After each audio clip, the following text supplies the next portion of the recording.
नमस्कार विद्यार्थी मित्रों, आज हम कक्षा 7 की दूसरी कविता है तब याद तुम्हारी आती है। हम आज इस कविता को पढ़ेंगे। सबसे पहले हम कवि का परिचय लेंगे। कवि का नाम है राम नरेश त्रिपाठी। राम नरेश त्रिपाठी का जन्म 4 मार्च 1889 में हुआ था। उनका जन्म उत्तर प्रदेश के सुल्तानपुर जिले में कोयरीपुर गांव में हुआ था। वे कवि, उपन्यासकार, नाट्यकार और आलोचक थे। उनकी मुख्य काव्य कृतियाँ मिलन, पथिक, स्वप्न और मानसी हैं। स्वप्न कृति पर उन्हें हिंदुस्तान अकादमी का पुरस्कार भी मिला था। उनकी हे प्रभु आनंददाता ज्ञान हमको दीजिए प्रार्थना बहुत ही प्रसिद्ध है। उनका निधन 16 जनवरी 1992 में हुआ। अब कविता किस बारे में है उसका वर्णन किया है।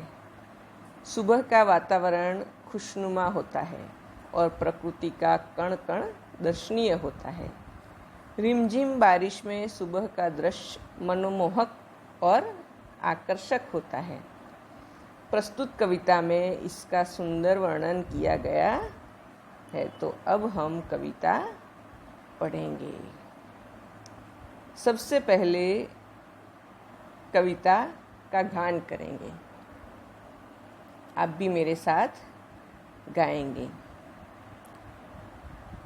जब बहुत सुबह चिड़िया उठकर कुछ गीत खुशी के गाती हैं, कलियां दरवाजे खोल खोल जब दुनिया पर मुस्काती है, खुशबू की लहरें जब घर से बाहर आ दौड़ लगाती है, हे जग के सिरजनहार प्रभु तब याद तुम्हारी आती है।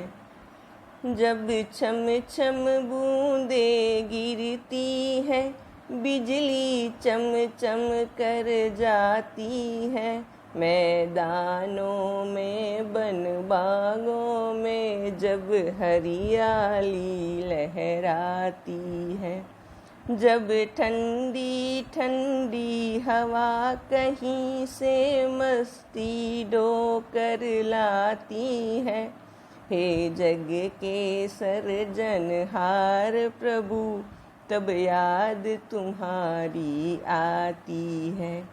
तो કેવી લાગી કવિતા? મજા આવી ને ગાવાની? હવે આપણે કવિતાને સમજીશું।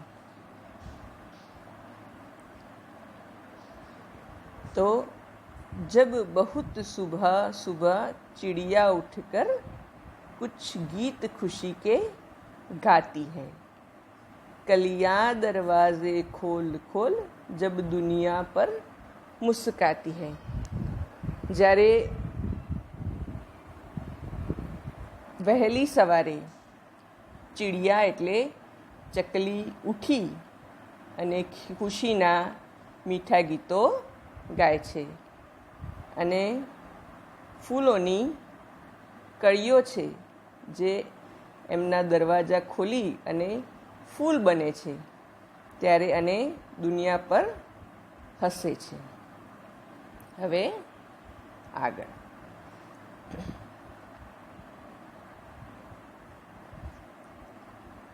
खुशबू की लहरें जब घर में बाहर आ दौड़ लगाती है।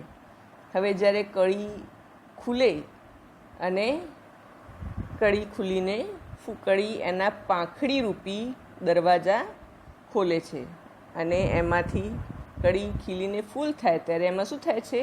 ખુશ્બુ એટલે સુગંધ અને લહેર ફેલાવે છે। સુગંધની લહેર જ્યારે ફેલાવે છે એટલે બહાર આવીને દોડ લગાવે છે।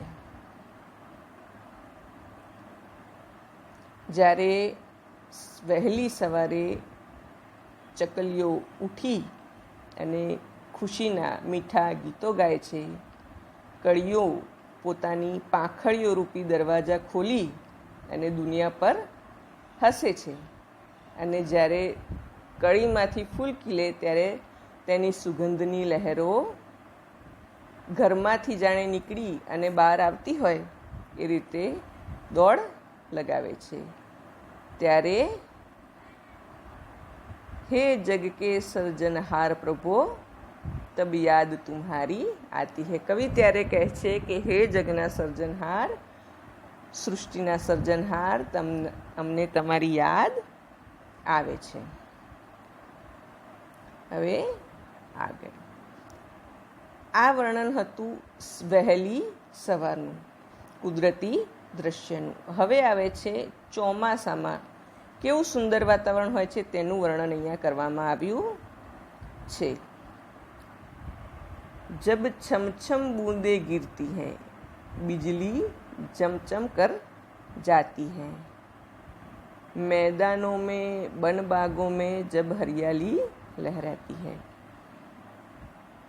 જ્યારે વરસાદ આવે ત્યારે છમ છમ છમ કરીને પાણીના વરસાદના ટીંપા પડે છે અને આકાશમાં શું થાય છે? વીજળી ચમકે છે, ચમચમ ચમકે છે. મેદાનોમાં, વનમાં, બગીચાઓમાં બધે શું થાય છે? હરિયાળી, લીલોતરી લહેરાય છે. અત્યારે ચોમાસું ચાલે છે તો જોયું છે ને તમે, કેવું બધે લીલું લીલું ઘાસ ને બધું જોવા મળે છે આપણને. હવે આગળ, જબ ઠંડી ઠંડી હવા કહી સે મસ્તી ઢોકર લાતી હૈ. જ્યારે વરસાદ આવે ત્યારે ઠંડો પવન આવે છે, ત્યારે એક પ્રકારની મસ્તી જાણે ઊંચકીને લાવતી હોય એવું લાગે છે. તો હે જગ કે સર્જનહાર પ્રભુ તબ યાદ તુમ્હારી આતી હૈ. તો જ્યારે ઠંડી ઠંડી હવા ક્યાંકથી મજાની મસ્તી લઈને આવે છે, ત્યારે હે જગના સર્જનહાર પ્રભુ મને યાદ તમારી આવે છે. અહીંયા ચોમાસાનું વર્ણન કરવામાં આવ્યું છે કે જ્યારે છમછમ પાણીની બૂંદો વરસાદની આવે છે, જમીન પર પડે છે, વીજળી આકાશમાં ચમકે છે, મેદાનો, વન, જંગલો, બાગ, બગીચા, ત્યાં શું થાય છે? બધે હરિયાળી છવાઈ જાય છે અને ઠંડો ઠંડો પવન આવે છે, જેની આપણને બહુ મજા આવે છે. ત્યારે હે જગતના સર્જનહાર પ્રભુ મને તમારી યાદ આવે છે. અહીંયા આપણી કવિતા પૂરી થાય છે. તો કેવી લાગી કવિતા? હવે આપણે એના શબ્દાર્થ જોઈશું. તમે જ્યારે તમારી નોટ બનાવશો ત્યારે આના શબ્દાર્થ તમારે અહીંયા નોટબુકમાં પહેલા પાને લખવાના છે. ચીડિયા,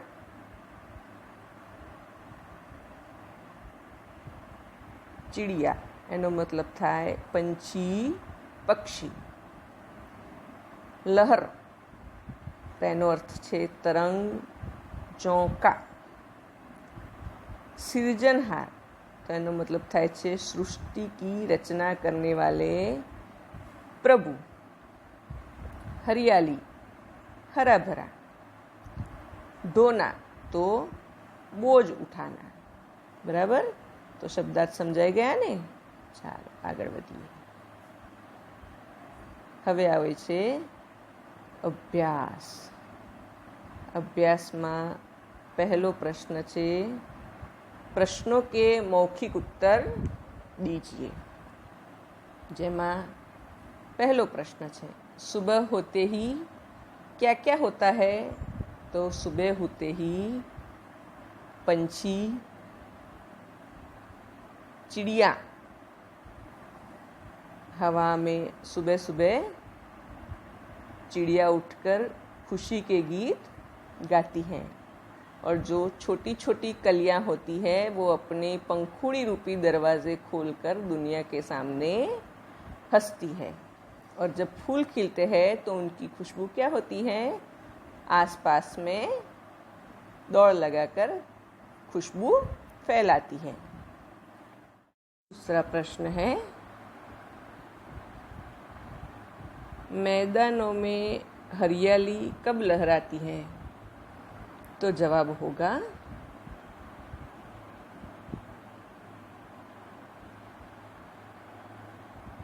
कि जब धरती पर छमछम करके बारिश की बूंदें गिरती है,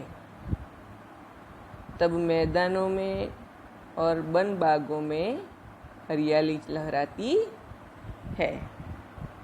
तो जब बारिश आती है तब हरियाली लहराती है।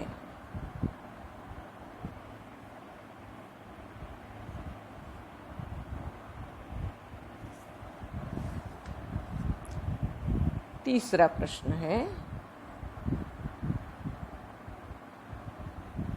आपको प्रभु की याद कब आती है? तो जब तारे, सूरज, चांद, सागर, पर्वत आदि प्रकृति के सुंदर और अद्भुत रूप को हम देखते हैं, तब हमें प्रभु की याद आती है। अब आया चौथा प्रश्न, तुम सुबह में उठकर क्या क्या देखते हो? तो हम जब सुबह उठते हैं तो क्या देखते हैं कि सूरज पूरब की ओर सूरज का उदय हुआ होता है और चिड़ियाँ चहचहाती हैं, कलियाँ खिलकर फूल बन जाती है और सब लोग अपने अपने कामों में लग जाते हैं। पाठशाला जाने वाले बच्चे घर से निकल पड़ते हैं, दूध वाला घर घर जाकर दूध बेचता है, अखबार वाला भी घर घर जाकर अखबार पहुंचाने लगता है। अब है दूसरा प्रश्न, चित्र को देखिए और वचन परिवर्तन कीजिए। तो यहाँ पे है चिड़िया उड़ रही है, तो ये एक वचन है, तो हमें वचन का परिवर्तन करने में क्या करना होगा? 3 चिड़िया है तो बहुवचन लिखना होगा। तो यहाँ पे हमें लिखना होगा कि चिड़िया उड़ रही है। यहाँ पे चिड़िया है, एक है इसलिए चिड़िया है, लेकिन जब बहुवचन लिखना है तो यहाँ पे चिड़िया के ऊपर ये चंद्र बिंदी लगा देंगे तो चिड़िया बहुवचन हो जाएगा। तो इस यहाँ पे हमें लिखना है कि चिड़िया उड़ रही है। यहाँ पे है कली नहीं खिली है, तो यहाँ पे एक वचन है तो हमें बहुवचन में क्या लिखना होगा? यहाँ पे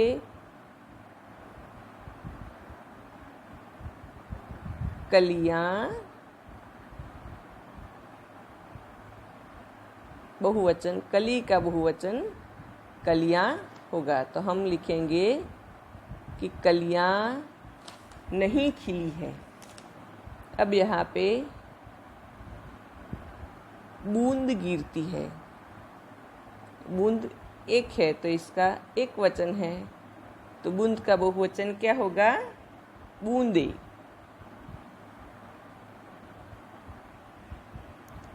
बूंदे गिरती है। अब है यहाँ पे बहुवचन लिखा हुआ है, दरवाजे खुले हैं, तो हमें लिखना होगा यहाँ पे दरवाज़ा खुला है। दरवाज़ा खुला है। यहाँ पे है लड़कियाँ खेल रही हैं, तो इसका हमें एक वचन लिखना होगा लड़की। लड़की क्या कर रही है? खेल रही है। यहाँ पे हमने एक वचन का बहुवचन और बहुवचन का एक वचन, ये 3 वाक्य है, इनका एक वचन का बहुवचन में परिवर्तन किया। और नीचे है बहुवचन, उसके वाक्य एक वचन में परिवर्तित किए। अब आगे बढ़ेंगे। शब्दों को उचित क्रम देकर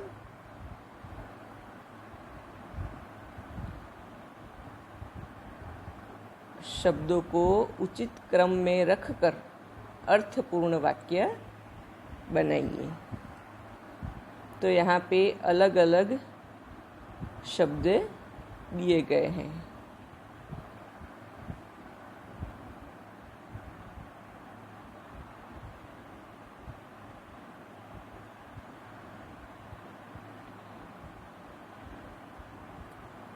जीवन,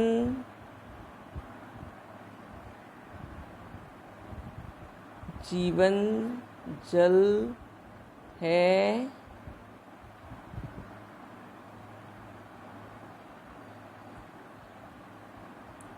ही। तो इसे हम क्रम में कैसे लगाएंगे?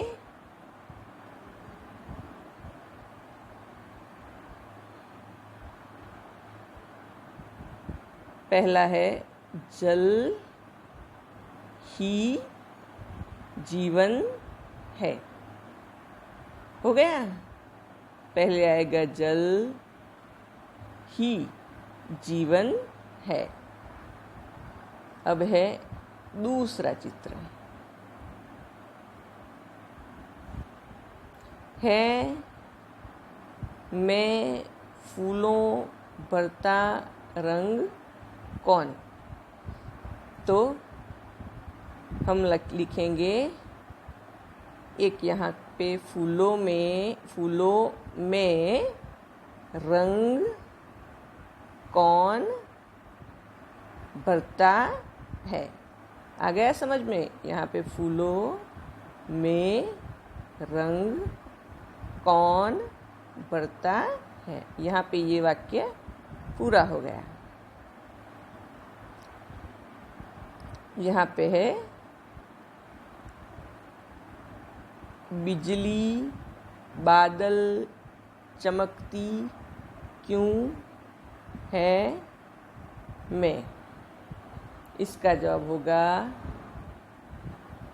सबसे पहले क्या आएगा? बादल, बादल में बिजली क्यों चमकती है। पूरा हो गया वाक्य। आगे बढ़ेंगे।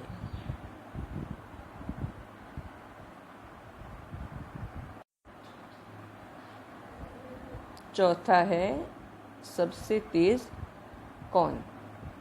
7 छात्रों को टोली बनाइए और अपने नाम के पहले वर्ण के अनुसार शब्दकोश के क्रम के मुताबिक खड़ा रहने को कहिए। यहाँ पे हम अभी स्कूल नहीं आ रहे हैं, तो आप अपने 7 दोस्तों को इकट्ठा करके टोली बनाइए और अपने नाम के पहले वर्ण के अनुसार शब्दकोश के क्रम के मुताबिक खड़ा रहने को कहिए और लाइन बनाइए। अब है 5वां प्रश्न। नीचे दिए गए शब्दों के अर्थ शब्दकोश के से ढूंढकर तेजी से कौन बता सकता है। तो यहाँ पे आपको शब्दकोश के क्रम के अनुसार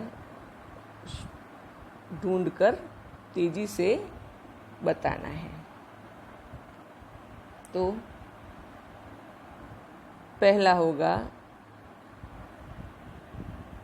कूक।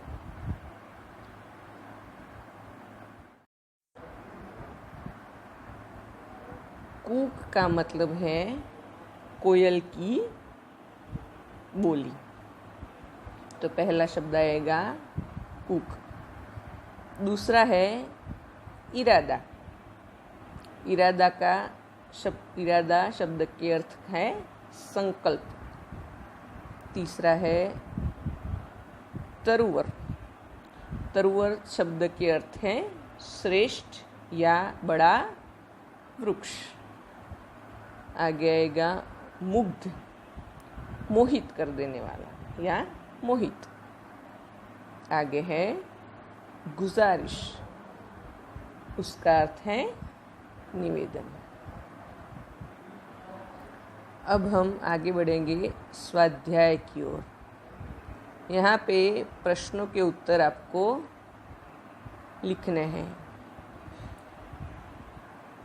पहला है, चिड़िया खुशी के गीत कब गाती है? तो इसका जवाब है चिड़िया बहुत सुबह उठकर खुशी के गीत गाती है। दूसरा प्रश्न है, सुबह होने पर प्रकृति में कैसे बदलाव आते हैं? तो सुबह होने पर आकाश में तारे छिप जाते हैं, रात का अंधेरा दूर होने लगता है और पूर्व दिशा से सूरज निकलकर आ जाता है। और सूरज निकलने से पहले क्या होता है? लाली छा जाती है, पंछी चहचहाने लगते हैं, कलियां खिलकर फूल बनने लगती है और फूलों की सुगंध हवा में फैलने लगती है। इस प्रकार सोई हुई प्रकृति जाग उठती है और वातावरण में ताजगी का अनुभव होता है। पृथ्वी पर हरियाली कब छा जाती है? तो वर्षा ऋतु में धरती को पानी मिलता है। जब बारिश होती है तो क्या होता है? धरती को पानी मिलता है और वीरान पड़ी धरती पर घास उगती है, सूखे पौधे हरे हो जाते हैं, पेड़ों को नया जीवन मिलता है, उनके हरे पत्तों की शोभा बढ़ जाती है। इस प्रकार वर्षा ऋतु में पृथ्वी पर हरियाली छा जाती है। हरियाली कहाँ कहाँ दिखाई देती है?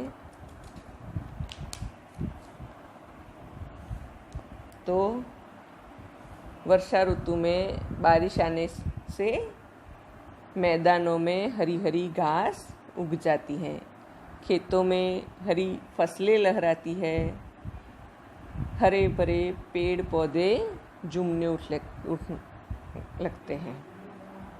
बागों और जंगलों में भी हरियाली की बहार छा जाती है, सूखे पर्वत हरे हो जाते हैं। इस प्रकार वर्षा ऋतु में धरती पर जहाँ देखो वहाँ पे हरियाली दिखाई देती है।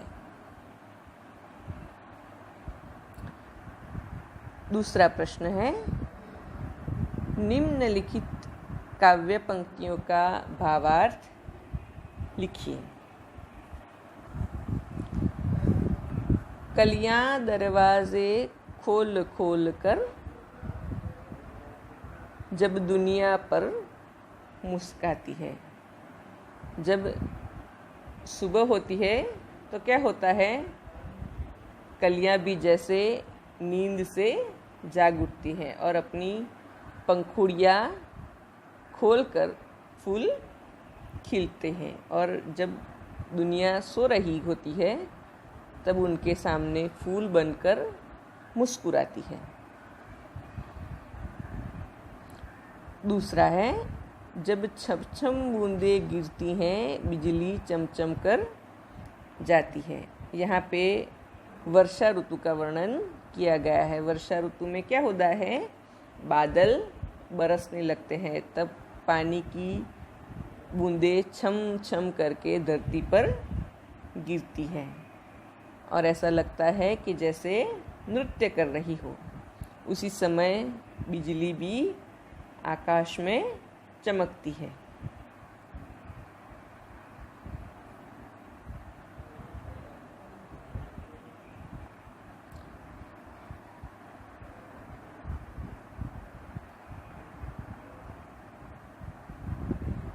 उदाहरण के अनुसार निम्नलिखित शब्दों के समानार्थी शब्द कोष्टक में से ढूंढकर वाक्य में प्रयोग कीजिए। 1. सुबह। सुबह का यहाँ पे जवाब दिया गया है प्रातः काल, और इसका वाक्य दिया गया है प्रातः काल देवालय में पूजा होती है। अब आगे के हमें खुद ढूंढने हैं। दूसरा है खुशी। तो खुशी का अर्थ यहाँ पे कहाँ पे है? ये रहा, आनंद। तो मुझे खिलौनों से बहुत आनंद आता है। तीसरा है खुशबू। खुशबू का अर्थ यहाँ पे है, ये रहा, सुगंध। मुझे फूलों की खुशबू बहुत पसंद है। बहुत बहुत शब्द का अर्थ यहाँ पे है, ये रहा, ज़्यादा। तो हमें ज़्यादा चॉकलेट नहीं खानी चाहिए। मुस्काना। मुस्काना का अर्थ यहाँ पे है हंसना। तो मदारी का खेल देखकर हमें बहुत हंसना आ रहा था। आगे आएगा चौथा प्रश्न।